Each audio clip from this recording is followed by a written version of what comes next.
It's late at a sleepover. 5 kids, sleeping bags, empty chip bags, and they're all playing truth or dare. Okay guys, truth for all of you. What's the worst thing you've ever done? Everyone's quiet, and this one kid, Tyler, smirks and says, "You guys aren't gonna believe me." He leans back. "You guys know Mrs. Dalton's blue Honda? The one that got broken into last year?" "Yeah, yeah. That was me." He smashed the window, took the loose change from the cup holder and a few dollar bills, and he ran away. That's what had happened. But here's the thing. The kid who actually got blamed for that, he's at the sleepover. "You ruined my freaking life last year." "Settle down, man. It's just a broken car window." "Do you know how much trouble I was in? I was grounded all summer. My parents got a freaking divorce." That Monday, word spread around school about who actually broke into Mrs. Dalton's car. Tyler gets into a ton of trouble. It doesn't matter. He ruined his friend's reputation, and his parents are still divorced. That's messed up. This guy's girlfriend's a massive Taylor Swift fan. Well, recently they were hanging out, and he asks her, "So how is the new album?" She lights up. She says it's amazing, everything she hoped it would be. Then she asks what he thought. He said, "I haven't listened to it yet, but I've seen people roasting it on Twitter." "Wait, what are they saying?" "I don't remember this stuff on Twitter." "Show me." He hesitates, but he shows her. She scrolls through the posts, reading them all out loud and defending Taylor like it's a court case. And he just nods along, agreeing with everything she said. End of story, right? No. Well, a few days later, they're in the car, and one of the new songs comes on, and she skips it. He looks over to her. "I thought you loved that one." "I did, until you showed me what everyone said." Then she says this, "You ruined Taylor Swift for me." And he didn't respond. He couldn't believe that she was actually mad. He turned the radio off and they drove the rest of the way in silence. It's the end of the semester. Grades are locked except for one final group project. Well, this kid named Brian is already failing the class. Even if he gets an A on this project, he's still done. Nothing matters. Well, his teammates on this group project, he overhears them talking. "If I get a B on this project, I pass the class." "Same, I can't fail this." The night before the presentation, Ryan's in his room and he's on his laptop. He goes to the Google Docs and the Google presentation and he deletes everything. The next morning in class, it's a nightmare. "Okay, Kayla, Kyle, and Ryan's group. You're next." I don't know what happened. It's not here anymore? Wait, let me see. It's all blank. What happened? Oh, that's so weird. "Well, did you have backups?" "No, you know how strict I was about this. You all get a 0. My mom's gonna kill me.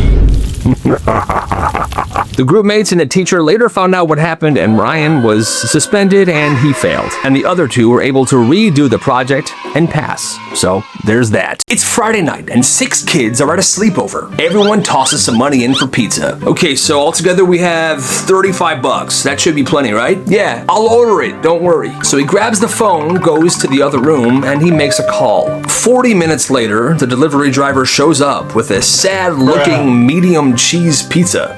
Where's the pepperoni? The breadsticks? The wings?" They were out." They open the box. It's tiny. Barely enough to feed 3 people. "Wait, how much did this all cost?" Like $30. Prices went up. But the delivery guy left the receipt on the box. $10.99. "Oh, heck nah. This is $11. Where's the rest of the money, man?" Everyone turns to him. He's frozen pizza halfway out of his mouth.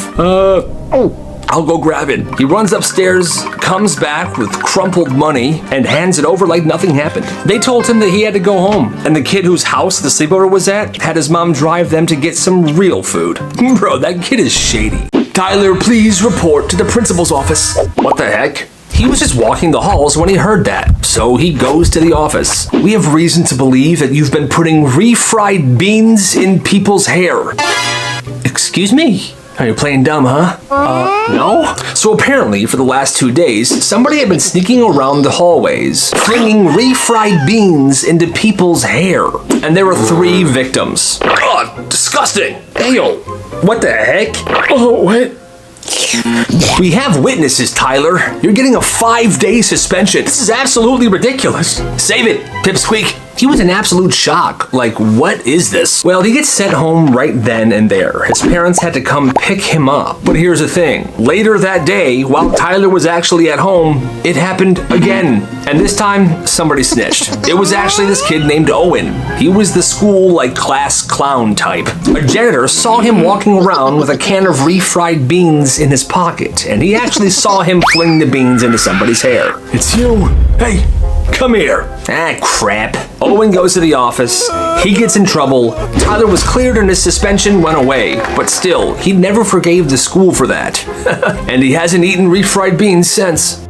From now on, you sit here by yourself. I hate my life. This kid was 10 years old, the smartest kid in class. He aced every test, every assignment, but he was also super funny. Everybody loved him. And you see, the classrooms were set up like this. Round tables, and each table had like 5 people at it. Well, in this class, everybody wanted this kid at their table because he was just such a good time. That is until one day, the teacher deemed him too distracting. She pulled him away from his 5 friends and made him sit in a desk facing the wall at the back of the room. Sit down.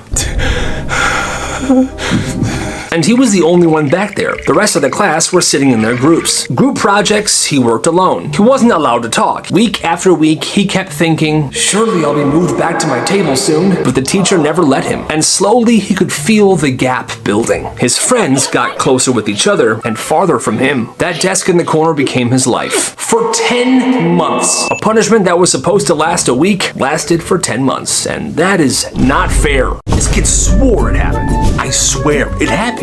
That one day, this arcade, he was flicking around one single token. And he kind of just launched it. But here's the thing. It went straight into one of the game slots. Like, perfectly.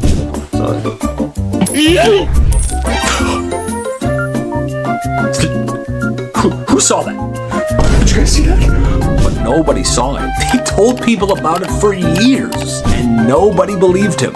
Thing is, he swears it happened that way. And because nobody believed him, he kind of lost his mind, and he dropped out of high school.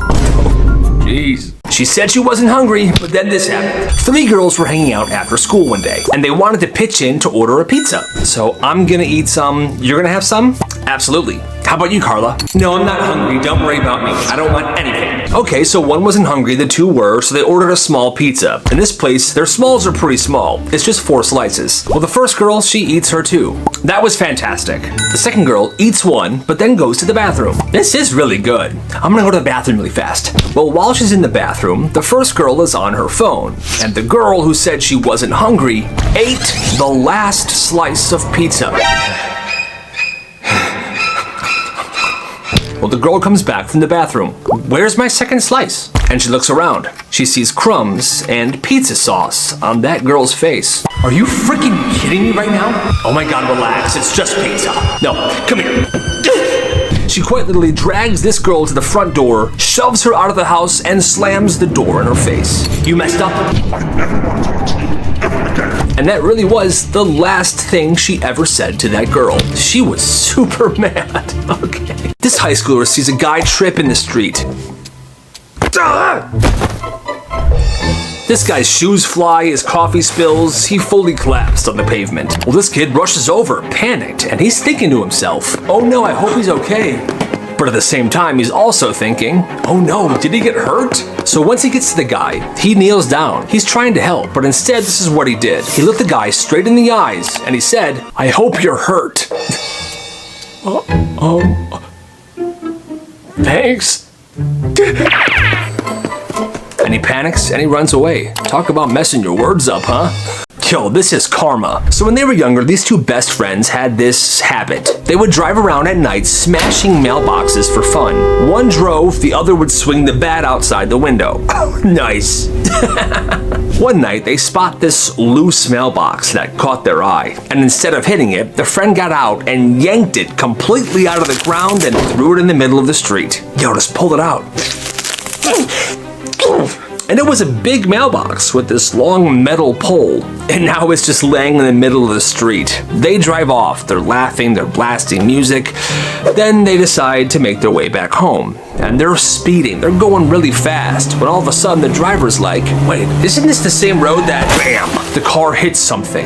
It's the mailbox. that they put in the middle of the street. The big mailbox. They get out to inspect the damage. The mailbox had put a major dent right in the front of the car, and half of it was under, and it kind of tore some stuff up underneath as well. The car was screwed. Bro, you're screwed. Me?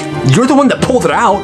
You told me to. They had no choice. This kid had to call his dad, and his dad had to come and they had to explain everything to him. And yeah, they were in major trouble. So it's this kid's birthday party, and his mom lets her sister, his aunt, make the cake since she's a baker. Well, everyone gathers around and the aunt brings out the cake. Well, the lid comes off and it says, "Happy birthday, Kyle and Jason." Kyle's the birthday kid. Jason isn't. Jason is his aunt's son, his cousin. The mom's like, "Are you serious? Why is your kid's name on my son's cake?" And the aunt shrugs. "It's fine, they can share, they can blow out the candles together." "Absolutely not. This is his birthday, not your son's." So what happened was Kyle's cousin Jason was incredibly spoiled, and he couldn't stand to be at another kid's birthday party. He had to make it about him as well. Well, the two sisters start arguing in front of the entire party, and everybody is incredibly uncomfortable. It looks like they're about to start throwing hands, when finally Kyle's mom says, "You know what? Take your cake and your spoiled kid and leave my frickin' house." The aunt storms out with the cake, and 10 minutes later the dad comes in with a cake from Walmart, and the birthday party was saved. But the mom still hasn't talked to her sister since then. For real though, who would think that's okay?